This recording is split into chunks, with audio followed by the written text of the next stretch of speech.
Only love. Do you believe it? Yep. Do you know it? It is the truth. So we're continuing our series for February, All the Colors of Love. And today our talk is titled, For the Love of God. Because we know God is everywhere. That love is everywhere.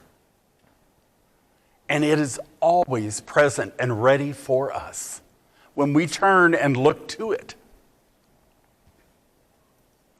I want you to understand that giving love and receiving love are spiritual acts.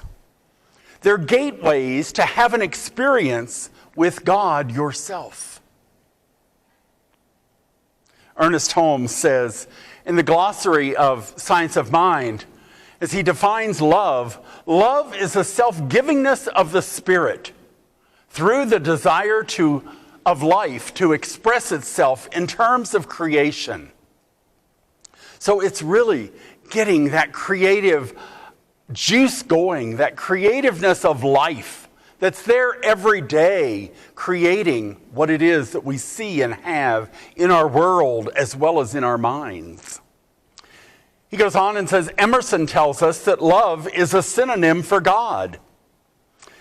We're also told in the New Testament that he that loveth not knoweth not God, for God is love. Love is free from condemnation, even as it is free from fear. Love is a cosmic force whose sweep is irresistible. Have you felt that sweep of love in your life?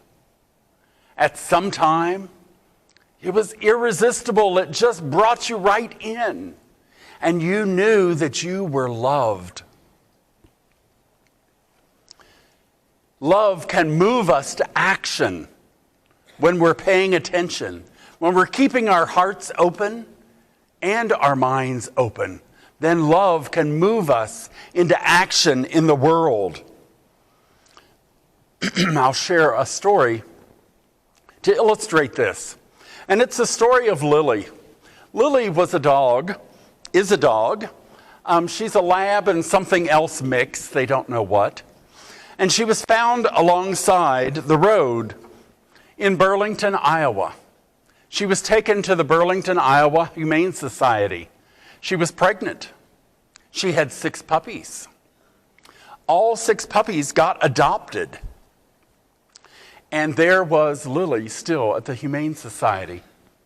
Everything seemed to be fine, but then all these kittens showed up without a mother.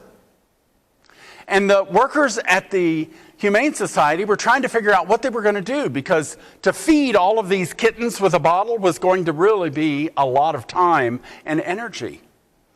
So one of the workers decided, let's try the impossible. Lily just had all of her puppies adopted. Maybe she would feed the cats. So they put the kitties in with her, and she did feed them with her milk.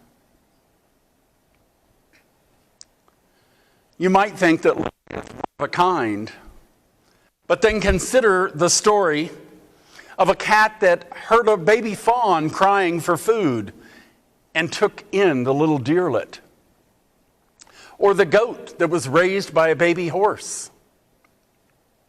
Maybe the most amazing is the leopard who killed a baboon and created an orphan. The leopard could have made that baby an appetizer for itself, but instead it sat down beside the baboon and started to mother it. Why would an animal show such grace? Why would Lily, when one of the kittens fell into her water dish, save the little troublemaker and carry her off to safety? This is the instinct to love and nurture, and it's within each one of us when we take away all the factors and influences of our life. When we're down to who we are at the core, that's what we do. We love and we nurture. We can do it for ourselves, and we can do it for others around us. So my first point today is to let love live through us. To be open to be that love of God as our life, doing the things that we have within our power to do. What keeps you from sharing that love from your life? Have you ever watched children playing? When you watch them, you see that children don't care what color your skin is, or how your hair looks, or even what language you speak. Children are always wanting to play with one another, to enjoy the other children there. It's we as adults who teach people separation, segregation. Don't play with that person. Stay away from this guy. And so we're the ones that learn to withhold love, that don't open our hearts fully and allow others to have that experience of being loved. For all of us, we have at times a belief system that's unconscious, and it's due to our cultural conditioning. What have you been conditioned to do and not do in your life?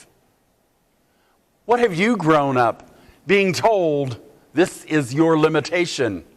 Now, they didn't tell you it was a limitation. They just said this is what you do. This is what you are expected to be. And did we buy into that message? I heard a story this week. It was about the Iowa elections. And this woman filled out her ballot. She left the polling place, walked outside, and started talking to some other people who had just voted. She learned that Pete Buttigieg was a gay man. She had just voted for him. She turned around and walked back in the polling place and asked for her ballot back. She said, "I don't want somebody like that in the White House."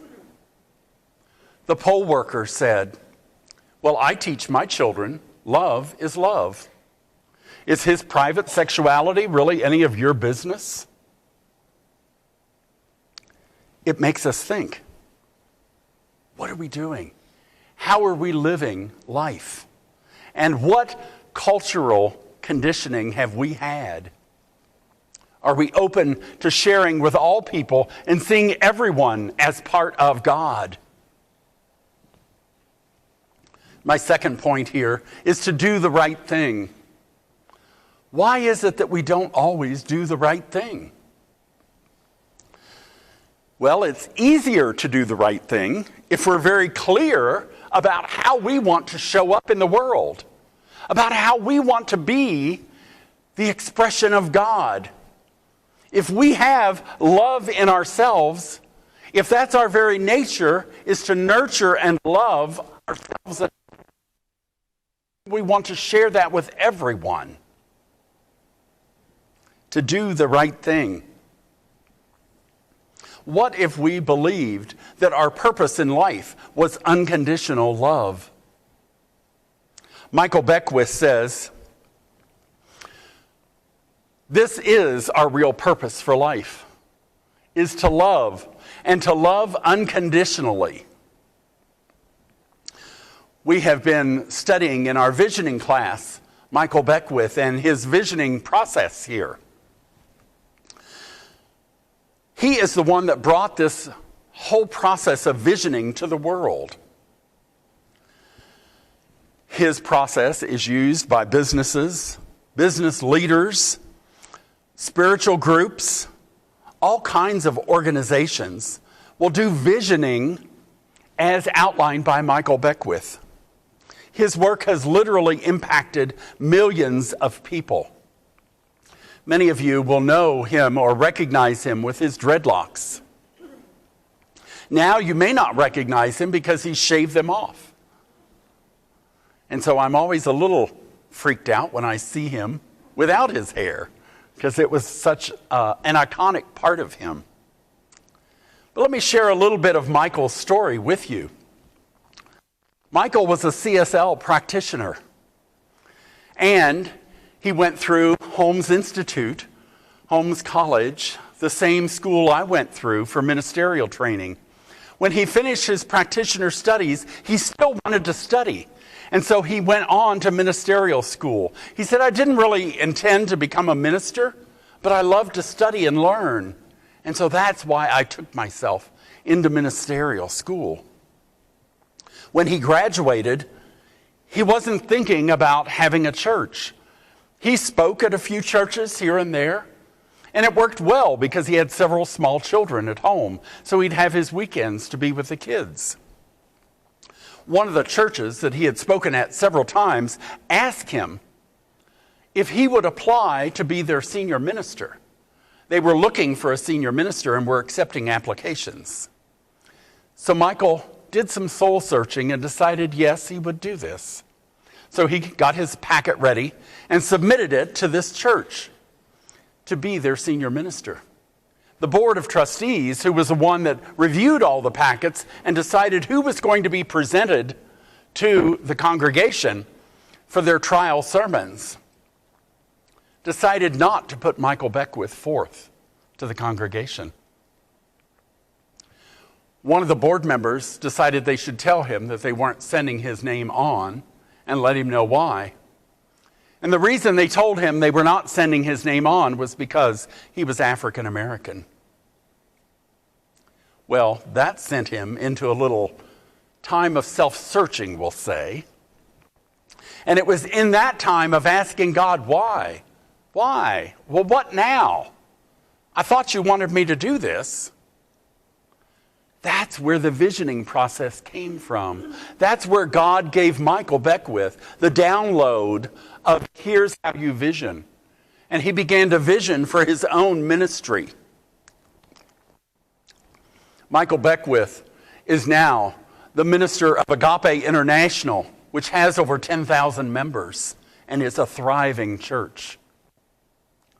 So I know you would want to argue with me that everything was perfect, that this was God's will, that Michael didn't need to be the minister of this CSL church because God had something bigger for him.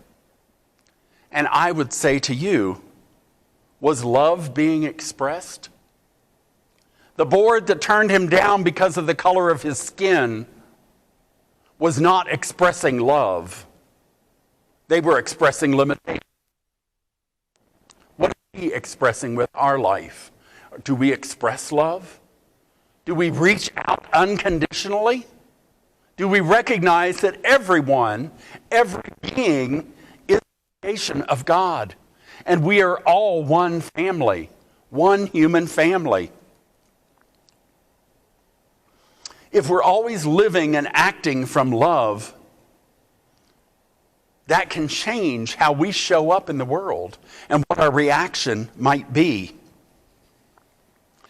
Here is a little story for you to illustrate this. Suppose that you are very, very hungry. You have $5 to your name in the world, and that $5 is laying on your kitchen counter. You're going to go to the store and buy a loaf of bread, maybe gluten-free. So you go into the bedroom to put on your shoes.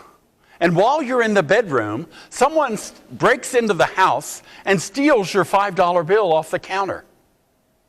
You come out and find out it's gone. You're going to be angry, aren't you? You might even try to run after them and find out who it is. You might call the police. You're going to be outraged. Now let's change the scenario. Let's say you have $5 and it's laying on your kitchen counter. You're hungry, very hungry, and you're going to go to the store and buy a loaf of bread.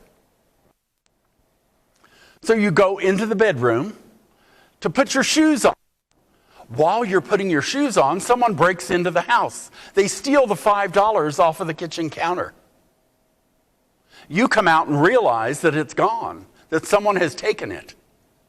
But you have $5 million stashed away in your house. How upset are you now that someone has taken the $5? It's the same situation, isn't it? It's the same thing that happened. There was $5 on the counter, and now it's gone. Someone has taken it. But in the first scenario, we didn't feel like we had much else. In the second scenario, you had plenty of $5. You had $5 million there. So all of a sudden, that $5 bill, you may even feel compassion for the person that stole it. You might want to say, I wish I would have known, I could have given them more. The point is, when we surround ourselves in love, when we feel love, we receive love, and we give love, this whole atmosphere of unconditional love around us, when we live in that place, we're going to have much more loving reactions to life and what happens. If we feel like we are separate from love, like nobody loves us, and that we don't have the love we desire in our life, our reaction to events in our life will be much less loving. So we want to cultivate an atmosphere of loving, an atmosphere of knowing that everything is love. And it's all around us, just like God is all around us, because God is love. If we're letting love, then our life will respond different. When we feel ourselves surrounded by love, our reaction to life is different. We'll have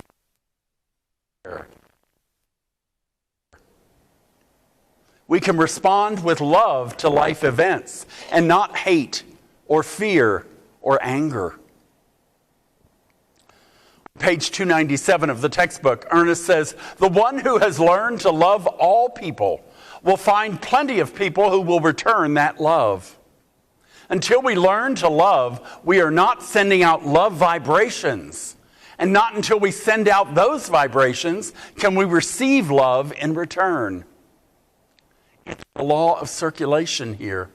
As we give, so we receive. And if we block that receiving, it's hard for us to continue to give. So we want to be in that flow, surrounding ourselves with love, cultivating this atmosphere in our life.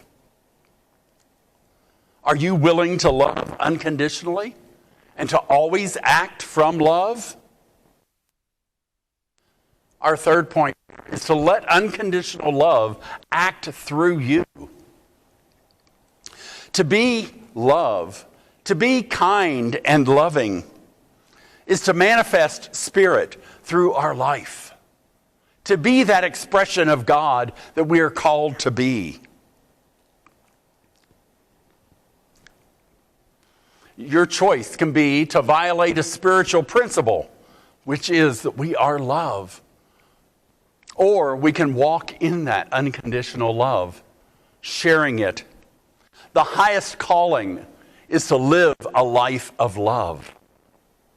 And so I call you to that today, to think about how you can live that life of love at all times and with all people. I'll share a final story with you. This is the story of Mary and Jim and their dog named Lucky. Lucky was a little pup and was quite energetic. So whenever Mary and Jim had visitors come in, if they didn't zip up their suitcases and put everything away, Lucky would go into their room, find treasures, steal them, and take them downstairs and put them in his toy box. Whenever visitors would say they couldn't find something, Jim or Mary would go downstairs, and sure enough, there it would be Lucky's toy box. Mary found out that she had breast cancer. She was told that it was late stages. She was going to die from this. She was really depressed. She scheduled her double mastectomy, and the night before surgery, she was cuddling with Lucky. And a thought, what is Lucky going to think? He's going to think that I don't want him to think that I left him. I don't want to leave him. So she struggled with this. She didn't want the dog to feel abandoned. Now, Jim, her husband,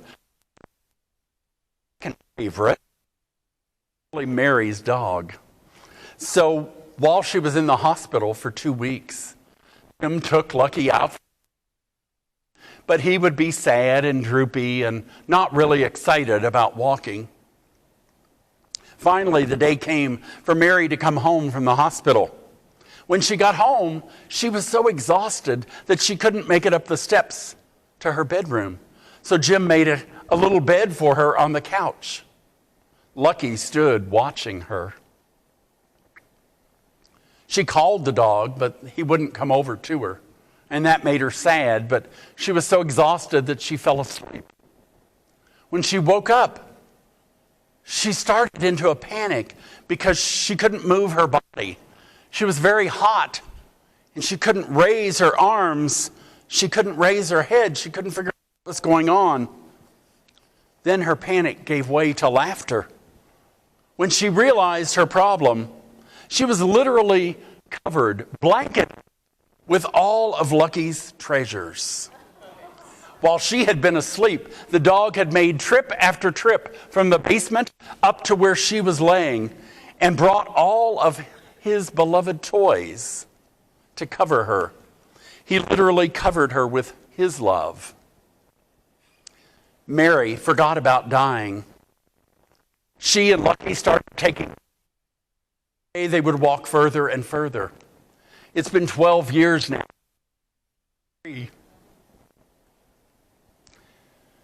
Lucky still goes and steals treasures from people when they come to visit. But his biggest treasure, he knows, is I see love expressed unconditionally through dogs. I hope you to open yourself to see that kind of an example and to know that that is an example for us. If the dog knows how to love unconditionally, how can we not love unconditionally as well? To share with whoever. You know, the dog doesn't care if you've had a bad day, doesn't care the color of your skin, doesn't care your hair color or what language you speak. The dog only speaks love. So your homework for this week is to do the right thing, to see what gets in your way, and then take advantage of learning, being aware of that, so that you can share love with the world. To cultivate that atmosphere of unconditional love with you and around you, so that that is where you live from, and it will change your experience of life. And the third one is to live as the unconditional love of God. So that surrounding yourself with love, you have plenty of love to give and to share and to spare. So that every reaction you have to life is coming from love. Let us pray.